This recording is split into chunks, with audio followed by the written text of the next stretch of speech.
जंगली कैदियों ने कैद खाने में नंगा नाच मचा दिया था जब उनको जिंदगी में पहली बार ज्योमेट्री बॉक्स मिला। इनको समझ नहीं आया कि इसका करना क्या है। उसमें से प्रकार निकाल के बोतल के ढक्कन में छेद कर रहे हैं, फिर उसके अंदर से पानी पी रहे हैं। आधे बच्चों को पल्ले ही नहीं पड़ रहा है कि ये दो मुंह वाले प्रकार का करना क्या है, तो वो बैठ के उसकी स्ट्रेचिंग खोल रहे हैं। कुछ गांव के लौंडों ने मिलके तो हथियार वगैरह बना लिए थे। ये देख, ये अपने को यहाँ से हुक पकड़ना है, उसके बाद तुम जैसे खींच के इसको छोड़। हाँ, हमारे स्कूल में आसपास के गांव से भी बच्चे आते थे। मेरे को बहुत बढ़िया लगते यार ये बच्चे। इनको तुम इनके बैग से ही पहचान सकते हो कि ये तो गांव से, क्योंकि इनके बैग की सबसे आगे वाली जेब में से हमेशा तेल टपकता रहता है। ये लोग लंच के नाम पे एक अचार की चीर और 3 पराठे भर के लाते थे स्टील के डब्बे में, जो रोज लीक कर रहा है। और ये लोग रोज अचार कैसे खा ले रहे हैं। ये लोग स्कूल की बस में ही आते थे, जिसका ड्राइवर था अब्दुल और कंडक्टर रफीक। अब्दुल और रफीक मिलके बसें ड्रिफ्ट करवा देते थे। जान लो, चलो उतर जाओ, आ गया स्कूल। रफीक की स्पेशलिटी थी कि जहाँ से बस निकल ही नहीं सकती वहां से भी निकलवा देता था। हाँ, आइंदो आएगी, निकलेगी। इतनी जगह में तो 4 बसें पार्क हो जाएंगी। हाँ, जान दो। बस। अब्दुल और रफीक बहुत डेडिकेशन के साथ काम करते थे। बारिश में गांव में बाढ़ आ गई है, गांव वाले बेचारे घर से बाहर नहीं निकल पा रहे। बच्चों ने स्कूल की ड्रेस पहनी थी, वो वापस से खोल दी कि ऐसे मौसम में तो कहाँ ही जा पा रहे स्कूल। इधर अब्दुल और रफीक बस लेके आ गए बाढ़ में। आराम से निकलेंगे, आराम से। चलने लो। इतनी मेहनत करके जब ये सब स्कूल पहुंच रहे तो पता चल रहा है कि बाढ़ के कारण स्कूल ही बंद है। मेरे को बहुत पसंद है ये बच्चे, क्योंकि ये पढ़ाई को ज्यादा सीरियसली लेते ही नहीं है। ये लोग सारे सब्जेक्ट की एक ही कॉपी बना रहे हैं। टीचर ने कवर चढ़ाने का बोला तो न्यूज़पेपर में लपेट के लिया रहे कॉपी को। ये लो, चाय के कप के निशान दिख रहे यार उस पे। बेटा पेपर तो ढंग का लपेट के लाते हैं। 120 पन्ने की कॉपी में 5 पार्टीशन कर रखे इन्होंने अलग अलग सब्जेक्ट के, और उसमें भी छोटा लिख रहे ताकि कॉपी नहीं भराए। और ऐसा नहीं कि इनके पास पैसे नहीं है कॉपी लाने के। इनके गांव में इनकी इतनी जमीन है ना कि ये लोग जमीन बेच के आखा स्कूल खरीद सकते हैं। वो अलग बात है कि इनको इनकी जमीन का हिस्सा अभी तक मिला नहीं है, क्योंकि चाचा और पापा के बीच में घनघोर मनमुटाव है। दोनों को ऐसा लगता है कि इसने मेरे को धोखा दिया है। धोखेबाज, साथ में मत बोल।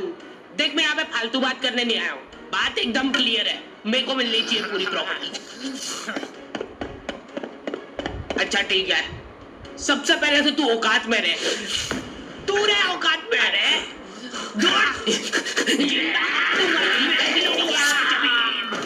नहीं, दूर अभी चालू नहीं हुआ है। इनकी बहन दोनों भाइयों का समझौता करने के लिए रेफरी बनी है। एक दूसरे को माँ बहन की गालियां देने के बाद वहीं पे उनको सॉरी बोल दे रहे हैं। सॉरी, क्योंकि दोनों के रिश्ते सेम ही पड़ते हैं।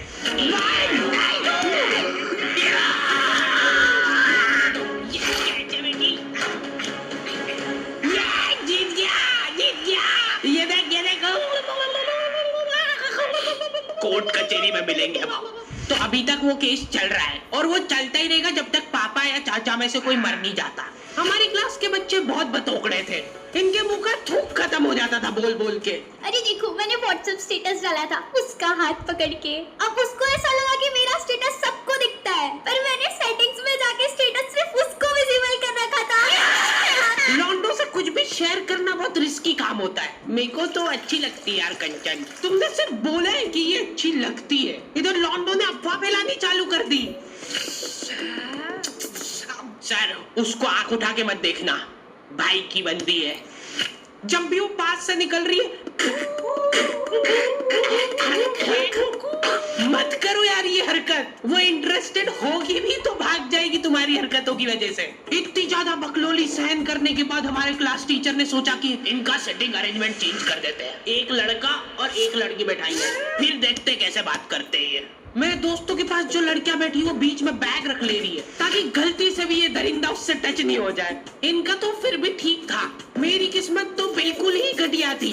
जब तक मेरा नंबर आया लड़कियां ही खत्म हो गई हमारी क्लास की।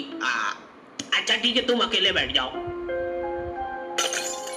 तो अब सभी बच्चों को फर्स्ट पीरियड तो मजबूरन ऐसे ही बैठना पड़ता था, लेकिन जैसे ही सेकंड पीरियड लगता था इस टीचर की क्लास के बाहर जाने में और अगले टीचर की क्लास में आने में 30 सेकंड मिलते थे हमको। उस 30 सेकंड में सब लोग अपने अपने झोले उठा के दौड़ रहे इधर उधर। जैसे ही अगला टीचर क्लास में आया, बेटा तुम सब हाफ क्यों रहे हो, तो सेकंड पीरियड में सब अपने दोस्तों के पास पहुंच जाते थे। लेकिन लड़कियों को उतने भी सब्र नहीं है, उनको फर्स्ट पीरियड में भी बात करना है। व्हाट्सएप स्टेटस जो था वो सिर्फ उसको दिखा। क्लास के इस कोने से उस कोने तक इशारों में बातें हो रही है इनकी। लिप सिंक पढ़ ले रही है लड़कियां इतनी दूर से। यहाँ लौंडो को चिल्ला चिल्ला के बताने के बाद भी समझ नहीं आती आधी चीजें। अरे तो तुम इसकी कॉपी नानी के यहाँ क्यों लेके गए थे? सर वो मेरे को लगा मैं वहां जाके पढ़ाई करूंगा। इनसे घर में, स्कूल में, कोचिंग में कहीं पढ़ाई नहीं हो रही है और 4 दिन के लिए कहीं घूमने जा रहे तो उसमें बैग में कॉपियां भर ले रहे कि अब होगी पढ़ाई। वो भी दूसरे की कॉपी मांग के ले जा रहे हैं। वहां जाके सिर्फ कॉपी निकाल के सामने रख दी सबके, ताकि नानी के घर पे तुम्हारा एकदम रोला जम जाए कि लड़का दुनिया इधर से उधर हो जाए पर पढ़ाई नहीं छोड़ता है। लड़का दूसरे की कॉपी मांग के लाया है अपनी कॉपी कंप्लीट करने के लिए, जबकि स्कूल डेली जा रहा है अपना लड़का, फिर भी कॉपी इनकम्प्लीट रह जा रही है। और बात ये कि वहां जाके भी इनसे कॉपी कंप्लीट हुई नहीं है, उल्टा हुआ निकाल के रख दी थी और भूल के आ गए कॉपी। और तुम्हारी लीव तो 3 दिन के लिए, तुम 5 दिन बाद क्यों आए मुंह उठा के? सर हम लोग तीसरे दिन पे निकल गए थे वहां से और हम जैसे ही ऑटो रिक्शा में बैठे नानी जी ने रोना चालू कर दिया। अब जैसे जैसे ऑटो दूर जा रहा था मेरी नानी जी जोर से रोने लग रहे थे।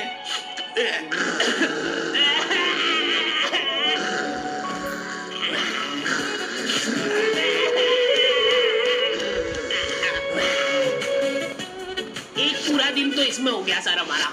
फिर अगले दिन मम्मी ने उतर के नानी जी को समझाया, रो मत मम्मी, रो मत, मत रो।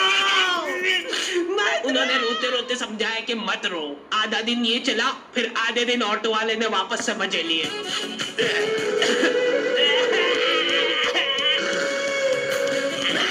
हाँ, बहुत हरामखोर टाइप बच्चे आते थे हमारे स्कूल में। हमारी क्लास के कुछ बच्चों को जने क्या चुल मची कि स्कूल में फोन ले जाते हैं और वॉशरूम में जाके वो फोन में गाने चला के झुंड बना के नाच रहे हैं।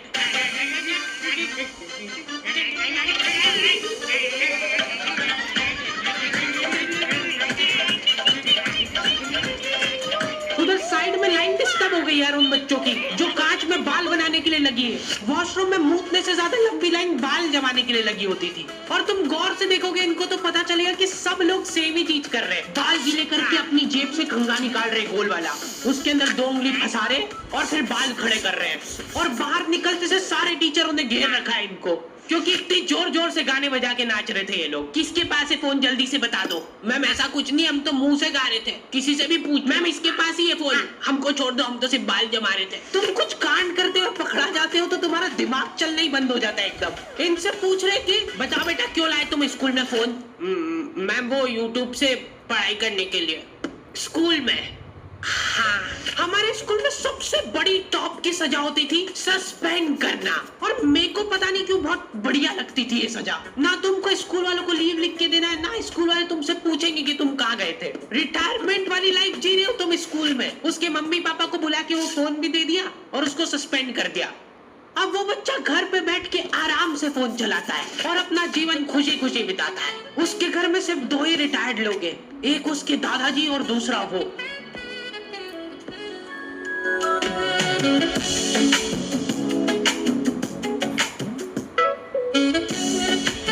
ओके, तो दी एंड हो चुका है। आई होप तुम लोगों को ये वीडियो पसंद आई होगी, और अगर नहीं आई है तो क्यों देखी। हरी भाई कम से कम 1 घंटे की वीडियो बनाया करो। वीडियो कब चालू होती कब खत्म होती पता ही नहीं लगता है। बात ठीक है, पर ये एनिमेशन बनवाते बनवाते मेरी जेब भी कब खाली हो जाती है वो पता नहीं लगता है मेरे को। इसीलिए ये वाली वीडियो के लिए हम लोग एम रख रहे हैं सिर्फ 15,000 कमेंट का।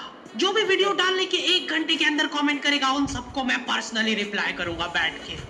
बस अब हो गया है, वीडियो वगैरह सब बन गई है, अब मैं बैठ के यही काम करूंगा। और अगर तुम लोग ये कंप्लीट नहीं कर पाए तो मैं समझ जाऊंगा कि तुम में वो पहले वाली बात नहीं रही। मिलते हैं नेक्स्ट वीडियो में।